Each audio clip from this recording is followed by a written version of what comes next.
Good day, folks. This is the 2016, the national paper, which is the DBE. That's the November.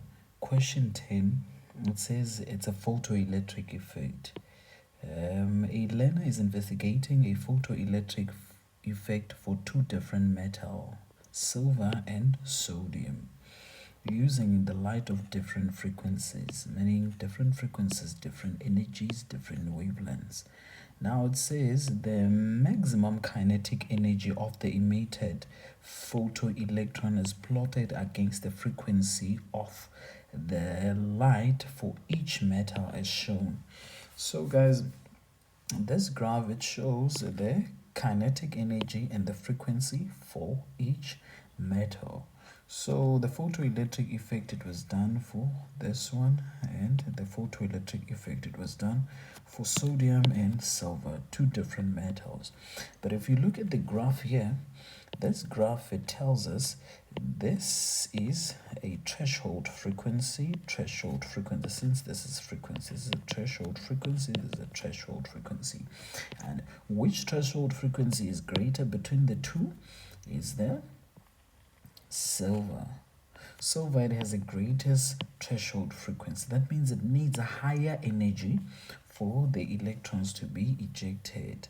So if you look at it in the graph, if we can extend the graph like this there, let's do it like this. So if you're looking here between the two, which one has a greatest work function? The one that has a greatest work function is the one that has the highest threshold frequency, which is going to be what? It's going to be a silver. And then with the lower work function, it's going to be a sodium. I hope I make sense by that, guys. So the bigger the threshold frequency, the bigger the work function. They are directly related or directly proportional, right? I hope I make sense by that. Okay, let's rewrite that. It's a threshold frequency there. Now the question here, it says define the term threshold frequency. The threshold frequency, guys, it's the minimum frequency needed to emit the electrons from the surface metal, which is it's a minimum energy, minimum frequency of the light needed to eject or to emit the electrons from the surface metal of the surface of the metal. Whatever. Now 10.1.2, stick to the exam guideline when it comes to definition, guys. 10.1.2, it says which metal, sodium or silver, has a larger work function. Already explained that. So the answer here, let me write it here, it's 10.1.2. it's gonna be what? Greatest work function, it's gonna be a silver. So the answer is silver. Now it's a 3 marks, and then they said explain your answer. That means there are 2 points that you need to state. So you will say the threshold frequency, it has a what? Higher threshold frequency. Higher threshold frequency. As you can see, this is a higher threshold frequency, guys. And then the second point there, you will say the work function is directly related or directly proportional to the threshold frequency. What do I mean by that? The higher the threshold frequency, the higher the work function there. From the formula, this comes from the formula that says W, work function, is equal to a Planck's constant times the threshold frequency, right? So you get the mark for saying silver, and then you say the silver has a higher threshold frequency. You say higher threshold frequency for silver. I don't know what type of English is that, but you say silver has a higher threshold frequency, and then you say they directly related, or you say, what is going on? Or you say this. So it's going to be 3 marks. It's 3 marks for that. Okay, now 10.1.3, it says name the physical constant represented by the slope of the graph. Guys, always if you have a frequency and you have a kinetic energy, the physical constant represented there, it's the what? It's the Planck's constant all the time. It's Planck's constant. It's the Planck's constant that is represented there, which is the what? It's the h, which is the gradient, guys. The gradient is the Planck's constant. That's the physical constant represented by the slope of the graph here. Okay, now 10.1.4, if the light of the same frequency is shone on each metal, in which metal will eject the electrons and have higher maximum kinetic energy. So guys, if the light that is shown here is the same light that is shown in this metal, which one that will eject the electrons faster? Which is they will eject the electrons, and then the electrons will have a higher kinetic energy, which is the one with the lower requirements, which is the one that has a lower threshold frequency and a lower work function. So the answer here is going to be what? It's going to be sodium. Sodium, right? Okay. 10.2, it says in different photoelectric experiment, blue light obtained from a light bulb shone into a metal plate and electrons are released. Now they've used a different experiment, which is they're using a blue light and they shone into a metal plate, which is the photoelectric effect has occurred because they said electrons are released.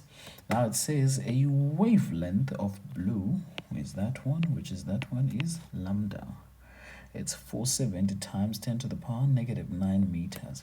It says that the bulb is rated as 60 watts, 60 milliwatts, which is, this is the power, that's the brightness of the bulb.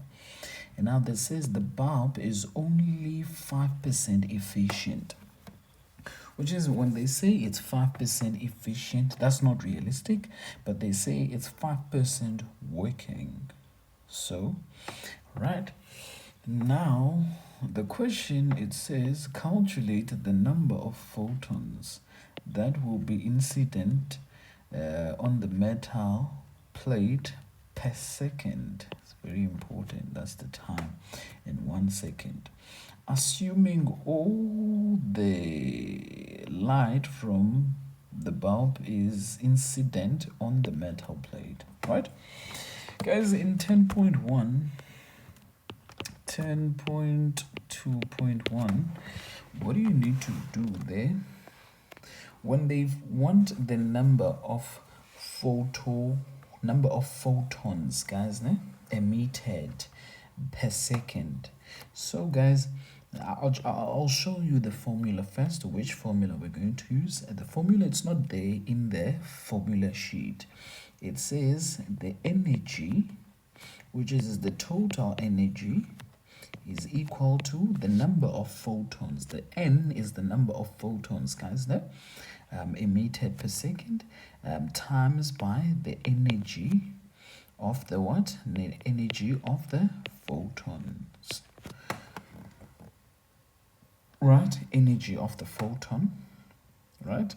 So this is the formula, guys. So the first thing that we need to do, we need to get the total energy, which is the total energy. We're going to get it from this power and the 5% of it.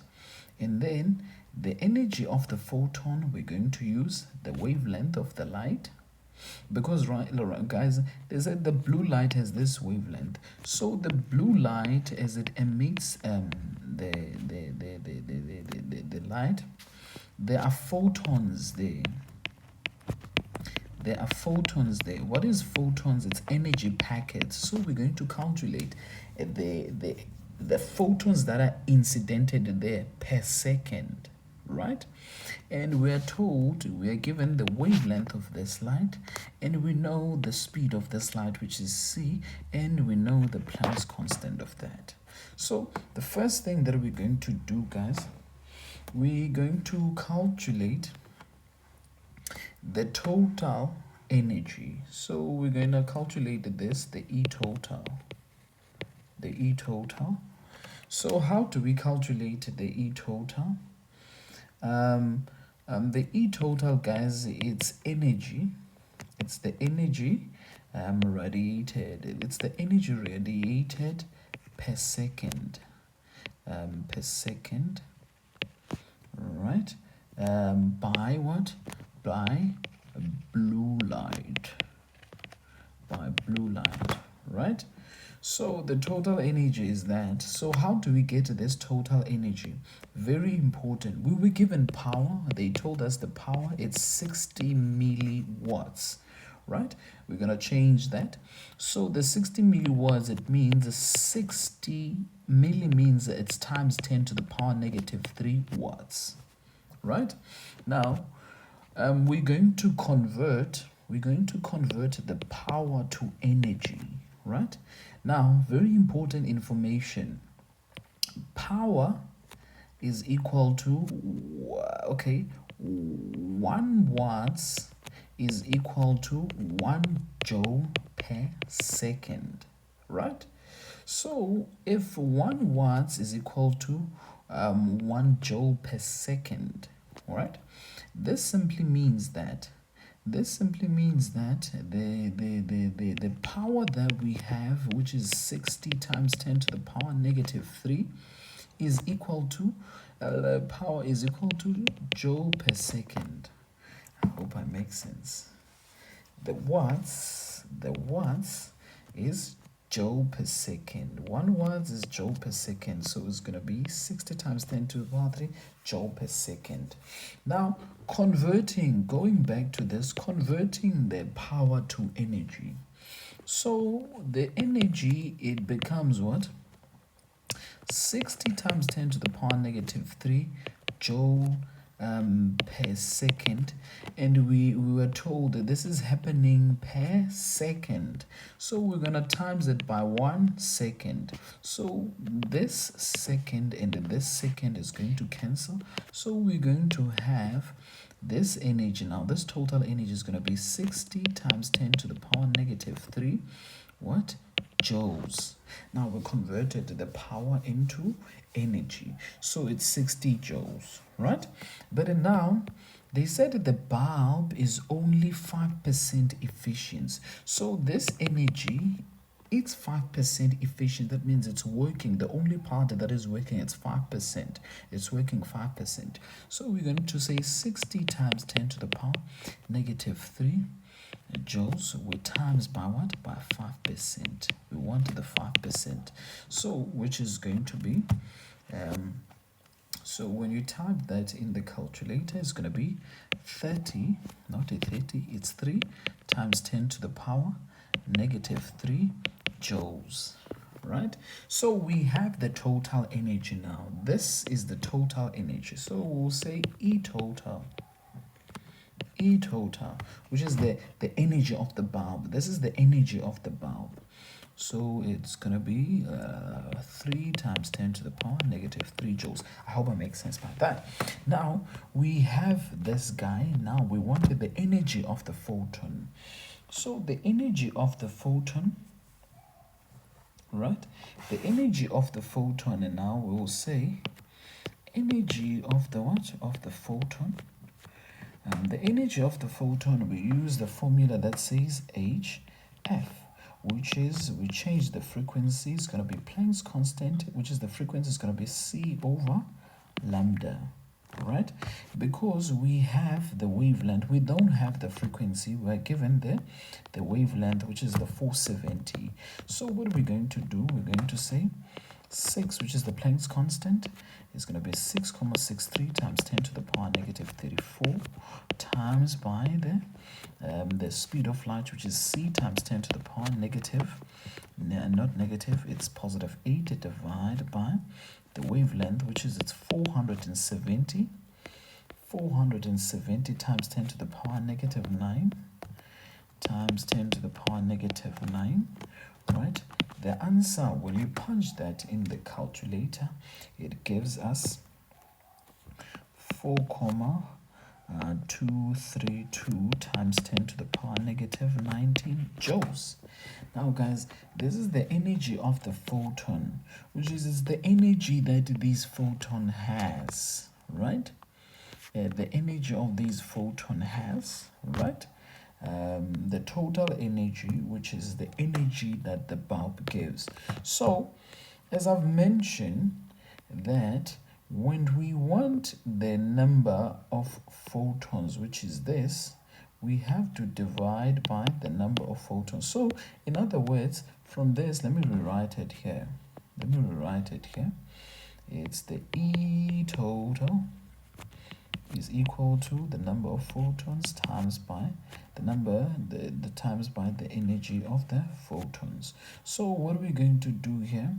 We're going to divide by we wanted the number of photons. It's going to be the E total, right, which is the energy that we change, the power. Remember guys, in order to get the E total, we had to change the power of the bulb into what? To the total energy. We started from there to there, right? So that's the total energy, right? So it's the total energy divided by the energy of the photons. The energy of the photons. So guys, now what are we doing? This energy of the bulb, we're dividing by the energy of the photons. It will tell us how many photons are there. So the number of photons, in other words, it's the ratio of energies. It's the ratio of energies. So the total energy, it was what? It was 3 times 10 to the power negative 3 joules. Divide by the energy of the photons. The energy of the photons, which is, it was 4,232 times 10 to the power negative 19 what? Joules. Do you see the joule and the joule will cancel? So you're going to have as an answer at 7,09 times 10 to the power 15. So that's what, those are the number of what? Of photons. It's going to be photons, right? These are the number of photons per what? Per second. Guys, I hope I make sense when it comes to the number of photons. The number of photons, it's always the ratio between, it's the ratio of the energy of the bulb and the energy of the photons, right? Now let's go to the last question. The last question, it says, without any further calculation, write down the number of electrons emitted per second from the metal. Guys, since we got the number of photons, guys, are energy packets there. So we have the number of them. So the number of the photons releases the same. The number of photons is the same number of the electrons that will be ejected. If you have 5 billion of photons there, the electrons that will be ejected from the metal will be also 5 billion. So the answer here, it's 10 point what? 10.2.2. 10.2.2, it's gonna be what? 7,09 times 10 to the power 15, which is, it's what? It's gonna be electrons per what? Per second. These are the electrons. The number of photons, it's going to be the same number of electrons ejected per second. It's yeah. Okay, guys, I hope I make sense. Cheers.